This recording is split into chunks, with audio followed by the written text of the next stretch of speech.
Assalamualaikum warahmatullahi wabarakatuh. Halo sahabat Manda. Kembali lagi bersama saya Indra Irawan Ibrahim yang akan menemani acara Bintai Mandua Flores Timur kali ini. Nah, sahabat Manda, kali ini kita akan bincang santai tentang pesan dan kesan guru pegawai pemerintahan dengan perjanjian kerja atau yang sering kita kenal dengan guru P3K bersama kedua narasumber kita yang akan menemani acara Bintai kali ini. Baik, jadi langsung saja saya perkenalkan kedua narasumber kita, mungkin mulai dari Ibu Nur Samsia atau sering sapa akrabnya Ibu Uyun. Halo Ibu Uyun.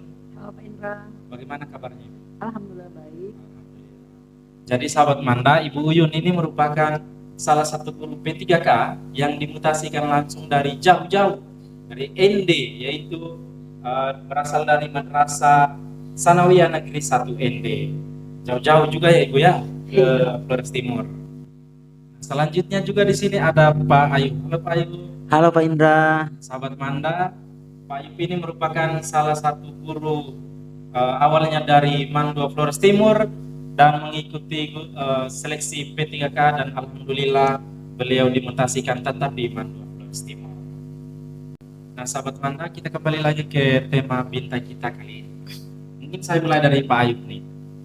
Pak Ayub, kira-kira perasaan Pak Ayub itu gimana sih ketika mendengar setelah selesai mengikuti seleksi P3K kemudian dinyatakan lulus dan menerima SK itu, penempatannya itu tetap di Mandua Flores Timur? Tentunya Pak Indra pastinya senang, dan ketika dikabarkan dinyatakan lulus menjadi P3K tentunya senang. Nah, di sini juga selain kita senang, kita juga tentunya kita mesti berterima kasih kepada semua rekan-rekan yang telah membantu, terutama di sini adalah kepala madrasah kita, yaitu Bapak Muhammad Ismail. Beliau ini nih sangat berantusias dalam mendukung teman-teman yang lain, kita semua yang di sini yang mengikuti seleksi P3K ini. Nah, beliau ini memberikan support dan motivasi sehingga kita bisa mengikuti ujian sampai ditetapkan sampai lulus. Baik, jadi gini Pak ya, sebelum mendengar atau mengetahui secara langsung tentang penempatan, kira-kira ada perasaan gelisah atau pikiran tidak terkait dengan penempatan yang akan ditempatkan ini?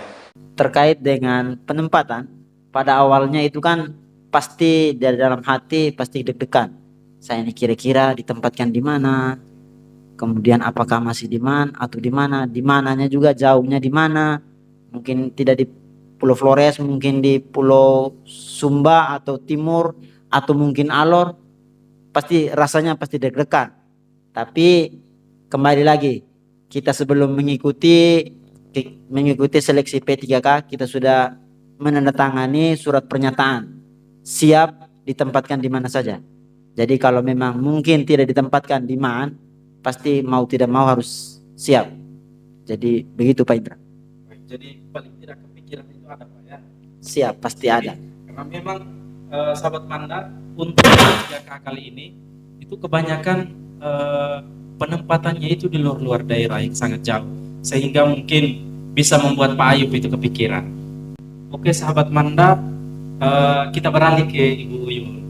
Nah, berbicara tentang penempatan Ibu, kira-kira Ibu bisa ceritakan sedikit tentang bagaimana awal mulanya seleksi sampai penempatan sampai di Mandua Flores Timur. Baik, saya ucapkan terima kasih banyak karena telah memberikan kesempatan saya untuk hadir di sini dalam acara Bintai Bincang Santai Mandua Flores Timur. Sekedar sharing terkait pesan dan pesan P3K. Tujuan utama dari P3K itu adalah salah satunya untuk meningkatkan kesejahteraan dan profesionalisme guru. Jadi program ini merupakan kesempatan yang sangat berarti buat guru honorer untuk mendapatkan kehidupan yang lebih baik. Baik, terkait dengan perasaan atau cerita tentang awal mula sehingga jadi seorang ASN, sedikit cerita bagaimana sehingga saya bisa menjadi seorang ASN. itu awal mulanya itu pembukaan pendaftaran pada bulan November, kalau tidak salah pada tahun 2022. Kemudian pada bulan Januarinya itu seleksi administrasi. Tepat pada tanggal 16 Januari itu pengumuman seleksi administrasi, alhamdulillah saya lolos. Lanjutkan dengan masa sangga bagi peserta yang kemungkinan ada kesalahan pada tahap administrasi. Kemudian kami harus menunggu sampai bulan Maret untuk jadwal kompetensi seleksi kompetensi teknis yang pada waktu itu dimulai dari tanggal 28 Maret hingga 9 April.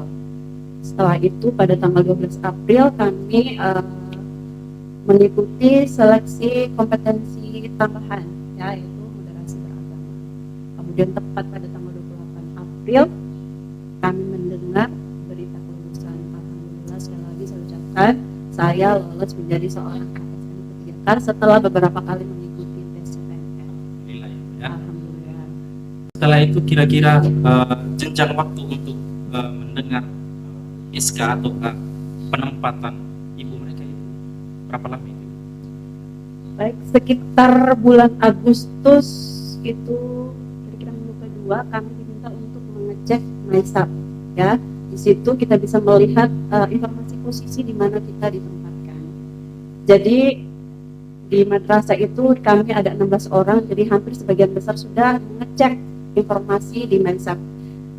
Saya salah satu yang benar-benar tidak mau mengecek di MySap, ya. Kemudian ada seorang teman, Ibu Anita, yang sama-sama di sini bersama saya. Dia terlebih dahulu mengecek posisi di mana dia akan ditempatkan, dan begitu kaget ketika melihat penempatan di Mandua Flores Timur. Kemudian di hari berikutnya dia mengajak saya untuk mengecek membuka MySap. Jadi di situ saya masih belum siap. Jadi saya meminta beberapa teman untuk mengecek. Kemudian yang melihat langsung di mana saya ditempatkan Ibu Anita. Ya.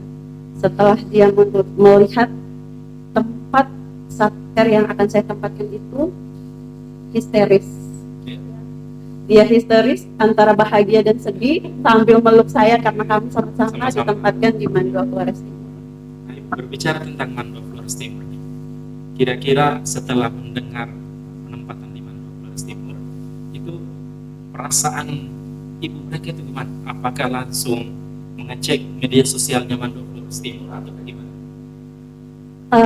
Tentunya belum mengecek.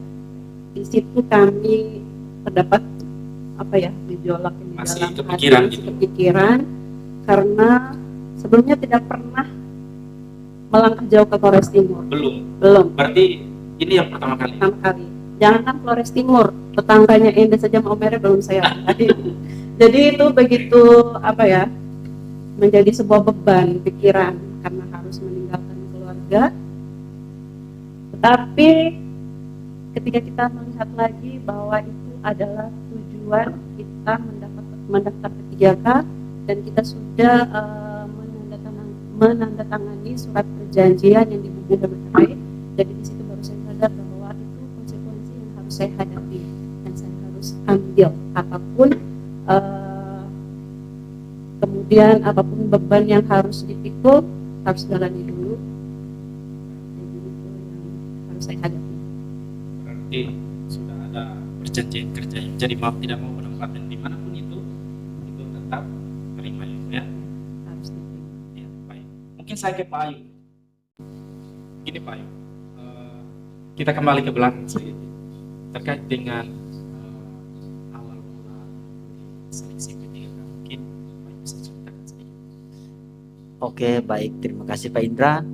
Terkait dengan awal mulanya itu sama seperti yang diceritakan Ibu Uyun tadi, pendaftarannya sama, kemudian mengikuti seleksi, dan di masa itu di Mandua Flores Timur itu sudah dalam keadaan libur Pak Indra. Jadi banyak teman-teman yang ada di luar yang mendaftarnya itu sendiri-sendiri, dan banyak teman-teman yang di Mandua ini kan ada juga yang minta maaf katakanlah yang tidak terlalu paham dengan teknologi. Itu ada beberapa guru di Mandua, dan kemudian mereka meminta bantuannya itu ke saya lewat via WA atau via telepon. dan mau tidak mau sebagai rekan kerja, sebagai teman, jadi kita mau tidak mau juga harus membantu, terlibat aktif dalam mengikuti dalam untuk terkait dengan fasilitas itu. Dan kemudian pada masa di mana itu kita itu dulu itu kewalahan sama surat rekomendasi yang dikeluarkan oleh Kanwil Kementerian Agama yang harus ditentangani langsung. Nah, itu yang menjadi kendala. Hampir semua kabupaten, bukan hanya Flores Timur, tapi hampir semua kabupaten. Dan bahkan kita di Man 2 Flores Timur itu di jam 8 malam sebelum penutupan jam 12, itu masih ada sekitaran 5 atau 6 guru yang belum mendapatkan tanda tangan dari Kanwil Kementerian Agama Nusa Tenggara Timur. Nah, ini menjadi problema. Dan kemudian di masa-masa itu, dan alhamdulillah saya kembali lagi ke kepala madrasah kita, dan itu tidak tinggal diam, dia mengecek satu persatu, dan kemudian yang dicek itu ke saya langsung, di telepon saya, Pak Ayub, gimana dengan surat pernyataan surat dari Kanwil itu? Saya bilang, Abah minta maaf Abah, masih ada beberapa guru yang belum ditandatangani. Dan alhamdulillah saya dan beberapa teman saya itu sudah di luar. Di jam 8 itu saya punya sudah selesai. Dan saya temani teman-teman lain itu untuk membantu mereka untuk submit di terakhirnya itu. Dan Pak Indra, di masa itu saya diminta sama Bapak Kepala Madrasah kita untuk mengirimkan surat pernyataan yang harus ditantangani oleh Kanwil Kementerian Agama Nusa Tenggara Timur, dikirim langsung ke beliau. Beliau mengirim dan beliau meminta bantuan langsung ke Kanwil Kementerian Agama Nusa Tenggara Timur untuk ditantangani oleh Bapak Kanwil. Terkait dengan masalah jaringan yang kesekian. Nah, masalah jaringan ini karena kita di NTT pada umumnya itu submitnya itu di terakhir ya, maka terjadi jaringannya itu lemot. Nah, sampai pada submit terakhir itu bahkan kita di Man 2 itu menggunakan HP, tidak menggunakan laptop ataupun desktop, dikarenakan tadi jaringan pada saat submit terakhir itu jaringannya down. Maka dari itu kita alternatifnya itu dengan menggunakan HP, dan alhamdulillah dari sekian demand itu semuanya submit tepat pada waktunya. Jadi kita tidak ada yang kelewatan waktu. Alhamdulillah juga ya Pak. Alhamdulillah. Lancarkan selalu. Kembali ke Ibu Uyu. Terkait dengan jaringan, apakah dialami di ND juga ataukah mungkin hanya terkhusus di Flores Timur pada saat pendaftaran? Masalah jaringan, alhamdulillah ND aman lah untuk masalah jaringannya. Mungkin ada di daerah-daerah yang tempatnya mungkin ada yang bermasalah, tapi untuk di kota ND alhamdulillah aman. Sama seperti Pak Ayub, kendala yang kami hadapi juga seperti itu terkait dengan surat rekomendasi. Dan alhamdulillah kepala madrasah kami Abah Samsudin Talib, semoga sehat selalu Abah, yang selalu berkoordinasi dengan pihak Kanwil. Tapi yang lebih dekat dulu di bagian Kementerian Agama Kabupaten ND itu terus melakukan koordinasi, jadi sehingga kami merasa aman dengan itu semua terkait dengan surat rekomendasi yang harus ditandatangani oleh kepala Kanwil. Baik. Jadi setelah benar-benar mengetahui ditempatkan di Man 2 Flores Timur, kira-kira mencari tahu tentang Man 2 Flores Timur itu ada di media sosial. Tentu saja setelah mendengar atau benar-benar sudah ditempatkan di Man 2 Flores Timur, saya mencari tahu lewat media sosial, yaitu ada di YouTube dan di Facebook ya. Setelah melihat itu saya sedikit merasa lega. Saya dapati di dalam medsos itu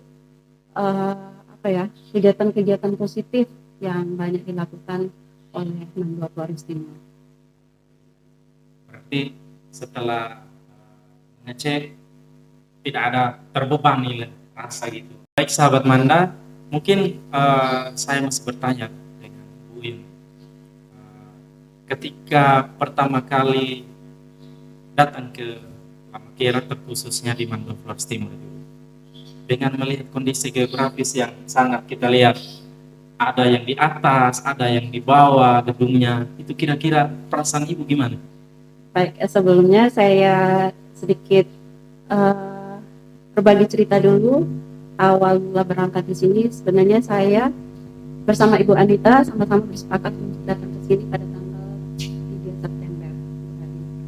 Berangkat bersama. Tapi 3 Septembernya itu di hari Minggu. Tapi qadarullah pada hari Sabtu tanggal 2 September itu malam harinya saya mendapat musibah kecelakaan motor. Jadi akhirnya saya pending untuk keberangkatan.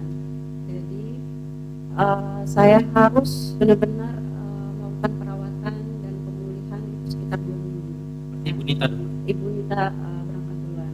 Tapi saya sudah menghubungi Abah Kamat, kemudian Abah KTU untuk keterlambatan saya hadir di madrasah. Nah, setelah melewati proses recovery, pemulihan, saya memutuskan untuk berangkat ke Flores Timur pada tanggal 19 September. Atas izin suami, keluarga, saya berangkat menuju ke Flores Timur, tepatnya di Amakera. Nah, terkait kondisi geografis, ya, ini bisa dibilang culture shock, ya, geger budaya yang mana tidak saya temukan di daerah saya, tapi saya temukan di daerah sini.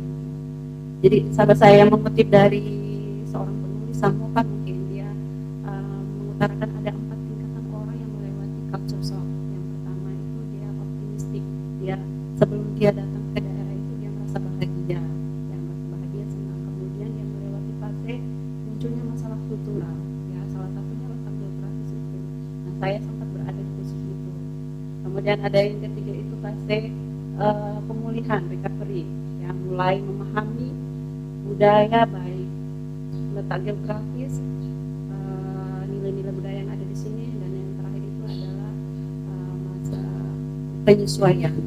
Jadi saya sudah lewati. Kalau yang pertama masa optimistik itu saya dilema antara optimistik dan pesimistik, ya, karena merasa beban sebelum datang ke sini meninggalkan keluarga. Jadi setelah saya hari pertama menuju ke Manda itu yang merasa kaget juga sih kondisinya seperti itu. Jadi di sini jalan kaki nih dari rumah menuju sekolah. Jadi ada 3 tahapan yang kami lewati, dari yang beraspal, bersemen, kemudian berbatuan, dan culture shock yang sangat saya sebenarnya kagum, ya, siswa-siswa dari Tanah Orang. Sempat saya, Allah, luar biasa, dari bukit, di balik bukit rumah mereka harus naik turun. Itu sangat luar biasa, yang tidak pernah saya lihat di daerah saya, ya. Itu sangat membanggakan sebenarnya. Masya Allah. Berarti sampai ke penempatan di Mandua Flores Timur dulu baru Ibu bisa melihat seperti apa perjuangan pendidikan. Kembali lagi ke Pak Ayu.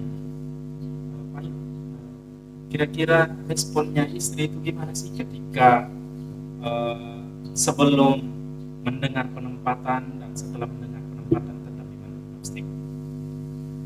Oke, kalau untuk respon istri tentunya pasti senang. Alhamdulillah pasti senang karena sudah dinyatakan lulus sebagai ASN P3K, dan kemudian ditempatkan di Mandua Flores Timur juga pasti sangat bersyukur dan tentunya pasti senang karena ditempatkan kembali di Mandua Flores Timur.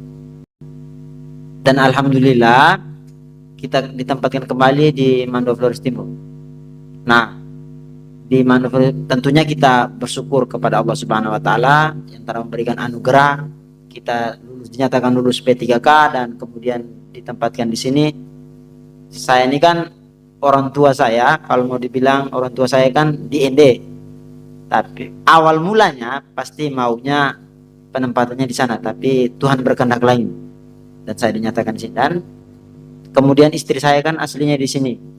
Pasti saya di mana saja itu kan fleksibel saya.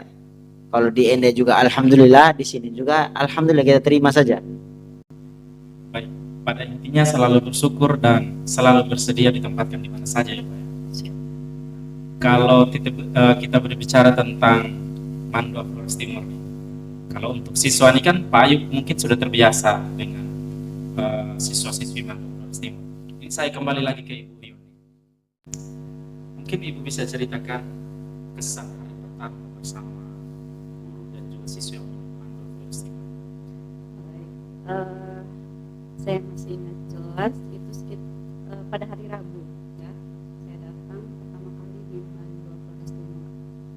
Alhamdulillah sekali guru-guru Manda itu sangat welcome, ya, sangat ramah, dan jadi saya merasa sangat bersyukur, ya, tidak merasa terasing di sini, ya. Siapapun yang datang melihat saya kemudian saling berdiskusi atau saling berkenalan, gitu. Jadi alhamdulillah saya sangat berterima kasih kepada teman-teman guru di sini. Kemudian kebetulan pada saat itu bertepatan dengan jadwal ngajar saya itu di kelas 11 bahasa IPB. Jadi masuk di sana alhamdulillah anak-anaknya juga sangat antusias, ya. Mulai dari perkenalan, kemudian proses pembelajaran, alhamdulillah anak-anak terlibat aktif. Jadi sekali lagi alhamdulillah sangat bersyukur berada di sini. Masih ke Ibu Yuni. Kita kembali ke belakang lagi. Terkait dengan penempatan di Mandua Flores Timur yang katakanlah cukup jauh Ibu, ya, apalagi baru pertama ditempatkan di luar. Itu kira-kira respon suami Ibu Uyun sendiri beserta keluarganya itu gimana Ibu, ya? Baik, respon dari suami sendiri itu ketika tahu dari Maisak, kan sebelumnya ada yang bilang kalau di Maisak itu belum pasti, belum jelas, bisa berubah. Jadi di situ respon suami juga masih, ya, slow saja, tidak terlalu yang bagaimana begitu. Kemudian pada saat penerimaan SK langsung itu sudah lihat dari raut wajahnya itu kurang membahagiakan, ya.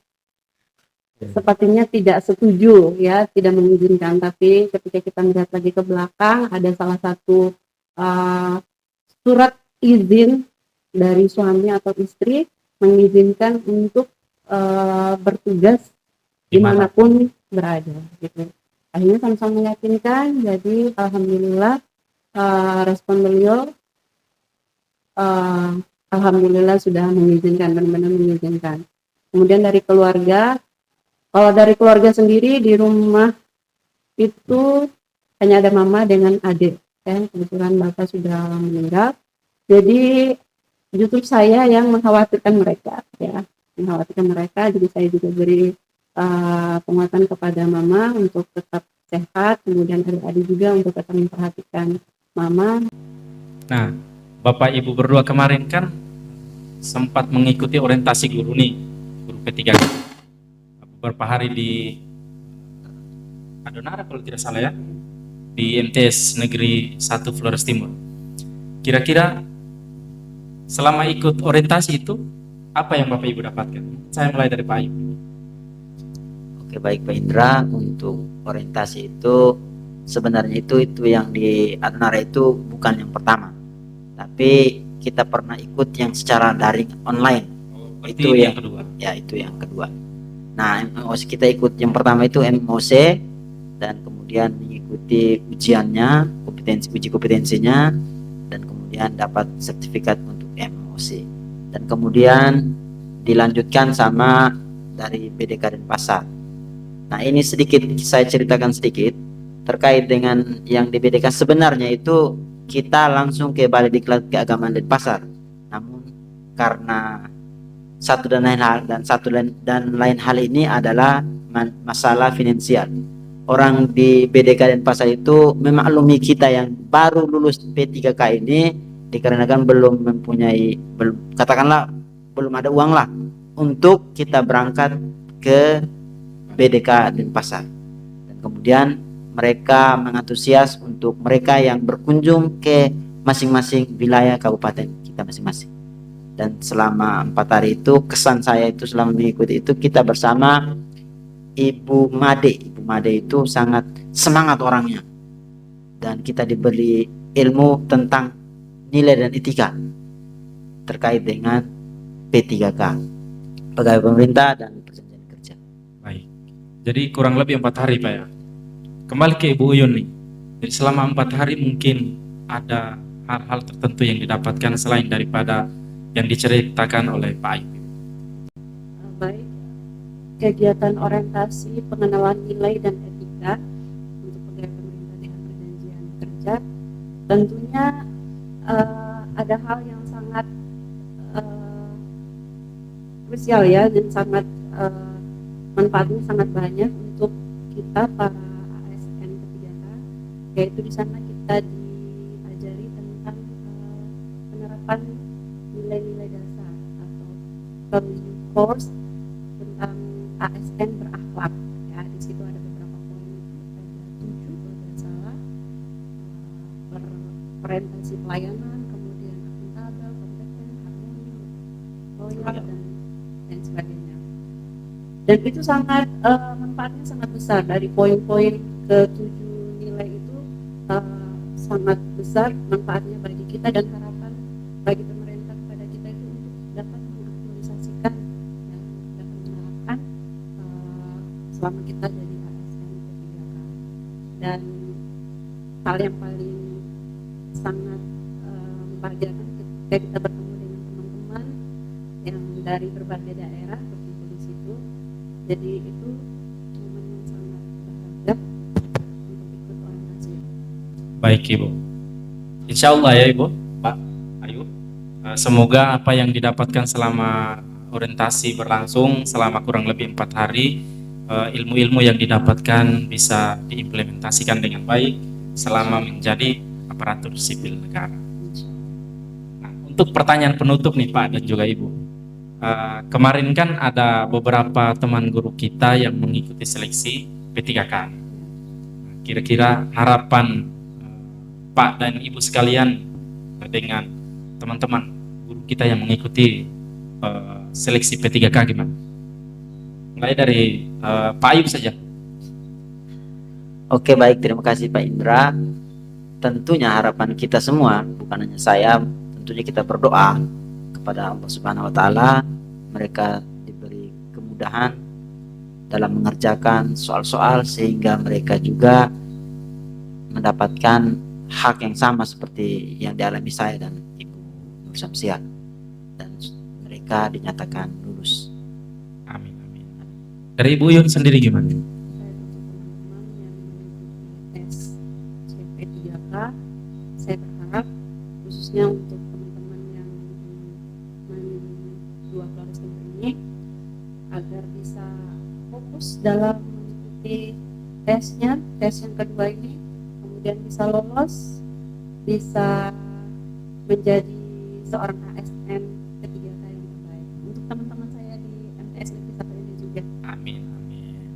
Baik sahabat Manda, demikian acara Bintai kita pada kali ini. Saya juga terima kasih kepada kedua narasumber kita kali ini, Ibu Nur Samsiah dan juga Pak Ayub, yang sudah menemani program Bintai Bincang Santai Mandua Flores Timur kali ini. Saksikan terus program Bincang Santai Mandua Flores Timur di episode-episode selanjutnya. Sekian dari kami.